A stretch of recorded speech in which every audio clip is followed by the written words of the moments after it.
June 5th, 2026. Just a brief walk around since it's rained literally every day for the past 2 weeks.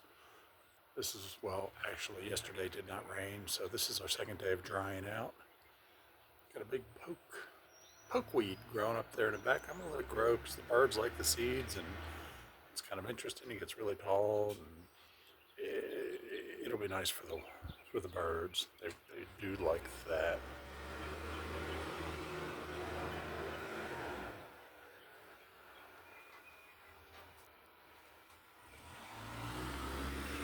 It's a clematis. It's called bourbon. It seems to grow a bunch and die back. What it's just grown and then grow some more and die back. I don't know if it's got an issue or it doesn't like where it's at, but we've had exactly one flower on it this year.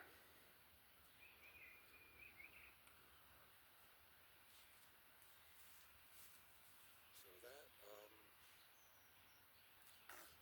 rhododendron. I don't remember the flavor. It's supposed to be a purple one, I think. I can't remember, but I bought it last year, put it in, and it seems to be thriving. It's gotten quite large. It's put on a bunch of growth this year. Some agapanthus there, and there's a bee sleeping on the agapanthus.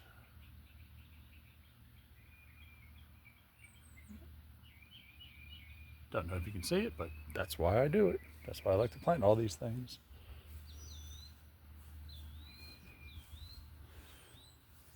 This was a glow-in-the-dark petunia. They came out a couple of years ago and they were terribly expensive, like $50 a piece. I bought several of them at closeout for like $6 at Home Depot this year, and they do glow in the dark. It's amazing. They're self-luminant, bioluminescence, and they don't seem to be terribly hardy as a petunia plant. So I don't know how to grow them. As you can see, the regular petunias, they just want to be out and about in the sun all day long, and they just get bigger and bigger and bigger every day. These guys look kind of rough. I've got some more planted around. Now that rhododendron is the exact same flavor as the rhododendron, peeking out behind the Crimson Queen. Japanese maple, and I don't know why, but it's not happy. I've gone back and I keep pruning back the dead spots, and I don't know. We'll see what happens there. This is the Picea. I can't remember what he's called, but he seems quite happy there. And again, just some stuff for the pollinators. There's some dill that I've planted, some bee balm, monarda, and the name is eluding me now on these pink flowers here, but they seem to be doing well. And again, another little pot full of petunias over here, and Rudbeckia gigantica, and oh boy, like again, we've had so much rain here and so much wind. It's blowing them all over the place. Those guys back there, I need to stake them up some. Probably need to stake these guys up too. There's my dog. She thinks she's stalking an elk.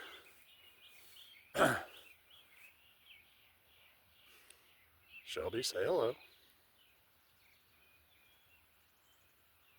Got some more of the Rudbeckia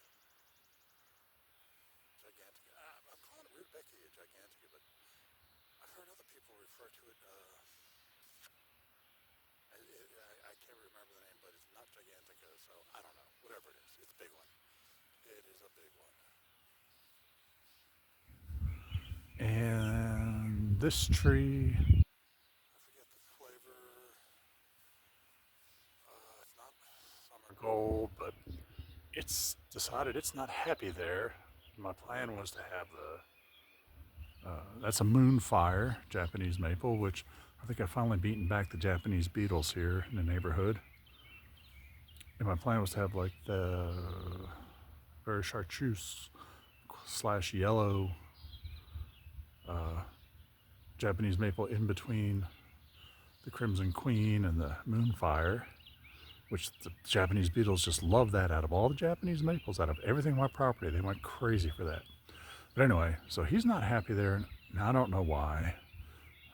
I may just dig him up and put him in a pot for some rehabilitation. And then again, just the hydrangeas here, they're endless summer. My wife bought them a year or two ago, and I put them in, and they seem relatively happy here. This one's a little more blue, which I like the blue purple much better than the pink, but it is what it is.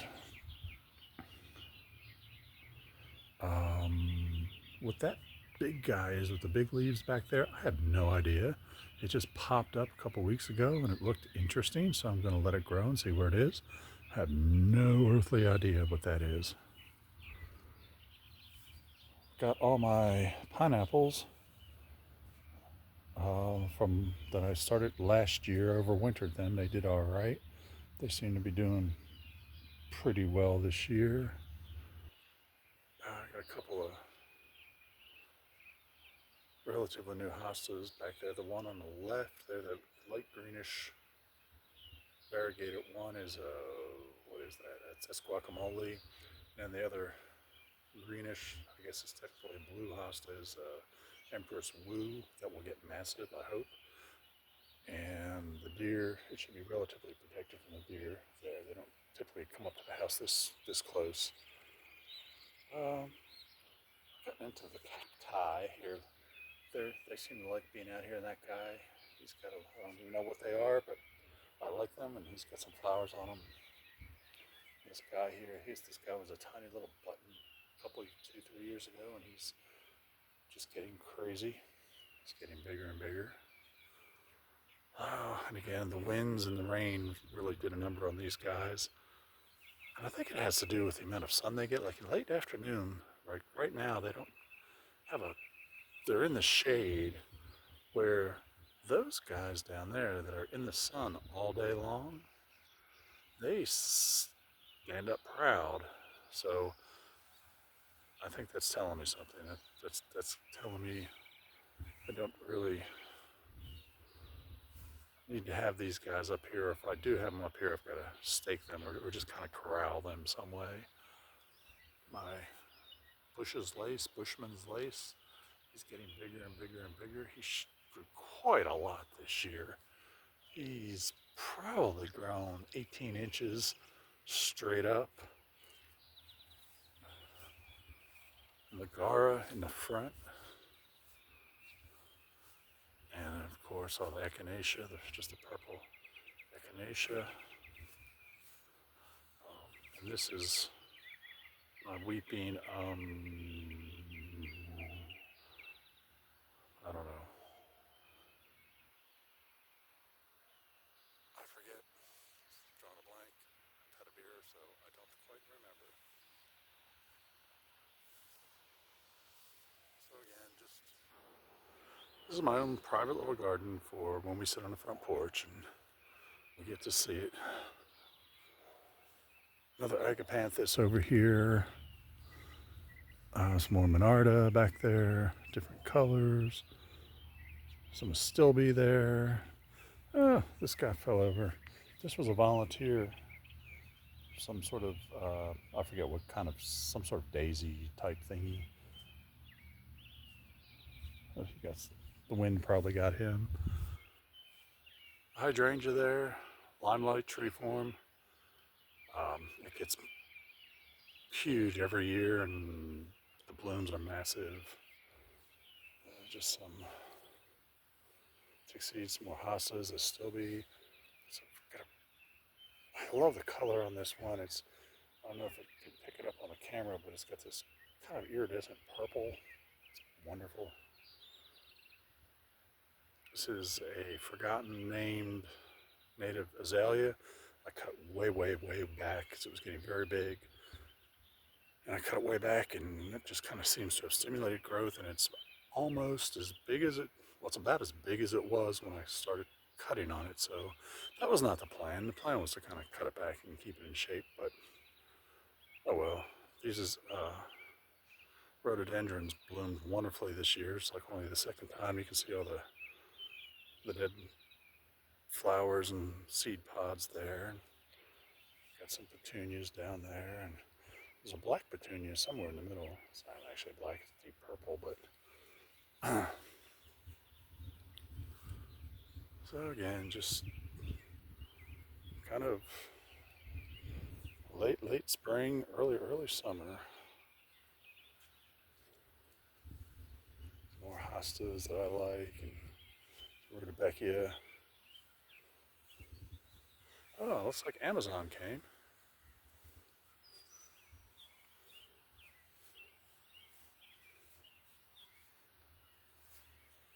Oh, the daylilies are out. They don't usually last very long. The deer, I just said the deer don't come up near the house. Well, they do. They're tempted. They typically get the daylilies before anyone else can take a view of them. Some more of the rudbeckias.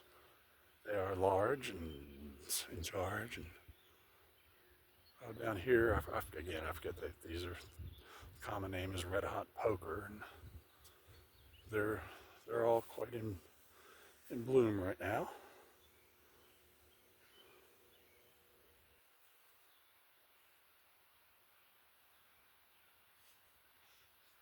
I had a bunch of daylilies and I tore them all out because they were just brutes, and the colors weren't fantastic. Except the ones I kept were kind of peachy colored, and I really like them, so I'm keeping them. It's a Tamukiyama maple there, and I'm training it. It's coming along quite nicely. There's some sort of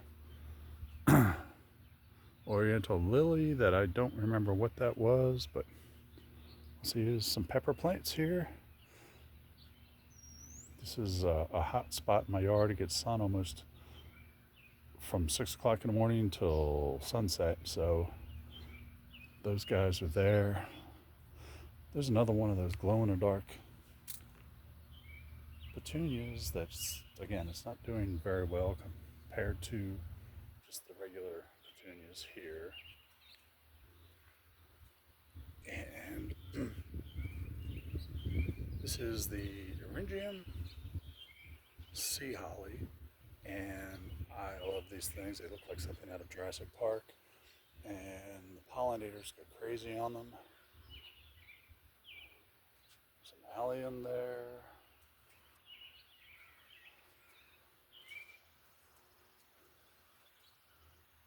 There's some agastache there that bees go crazy for. There's none on them right now. I don't know why, but they're not. Again, some more of the daylilies, the kind of peachy ones. And these over here will be peachy. Peachy keen, baby.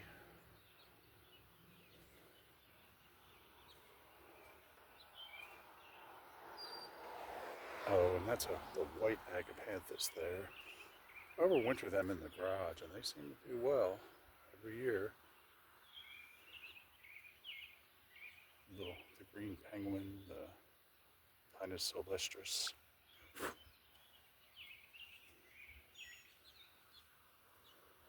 Come on, doggy dog.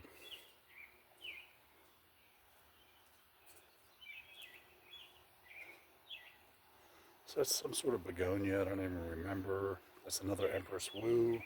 I just bought them there to have a little bit of. And that hosta down the bottom is one I had in a pot that I'd forgotten about. It was under a bunch of other stuff, and I just thought it was time to pull him out, and I just potted him up and.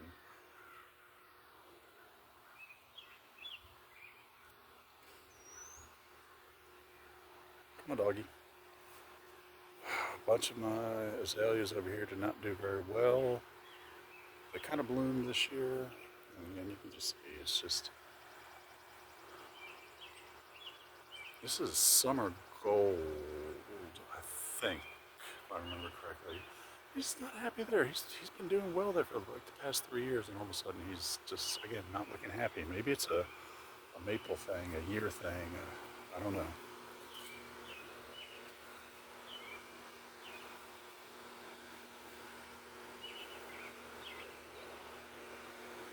still got to get that Japanese umbrella pine, Scarieptis. I can't remember what it's called. It was originally, I put it over there where the Tamukiyama was, and it got bitten back by that cold snap we had 2 or 3 years ago. And just some more potted plants and petunias. I love the petunias. And a couple of doggies from my wife's father's place. And just here's my robot lawnmower. Bought that. That's pretty awesome. So far, so good. I'm happy with it. Got to get over here and do some weeding in this area. There's some carrots that have self-seeded. I leave carrots, the butterflies, the swallowtails love to lay their eggs on them.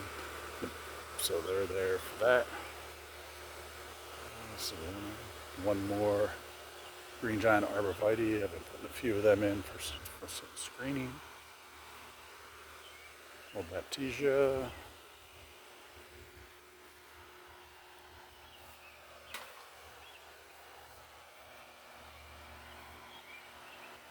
Some more of that Agastache.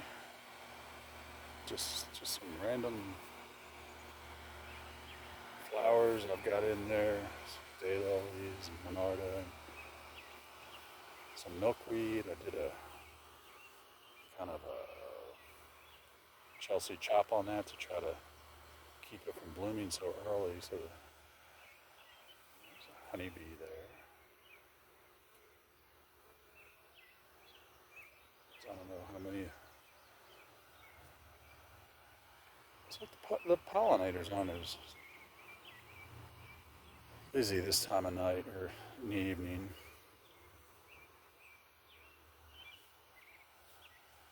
During the day, they're just like crazy on everything over here.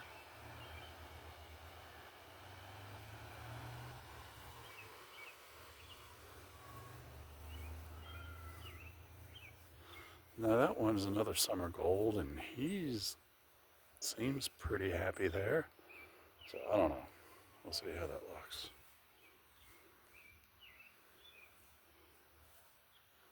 It's Purple Ghost, Japanese maple. I got to get him in the ground. That's a Celebration, Japanese maple. Got to get him in the ground. Just some, oh, the fragrance on these petunias is wonderful. And down there in the back 40 is the mountain mint. I've got some here too. And it's just about to pop open. And this, for the next couple of weeks, this will just be crazy with pollinators. Bees and all kinds of critters that I don't even know what they are.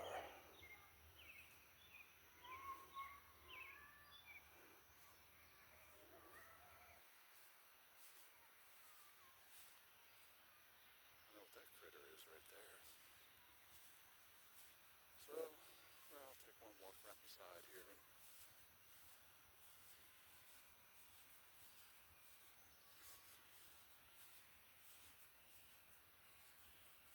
Yep, I gotta tie them up. But, oh well, that's what it is.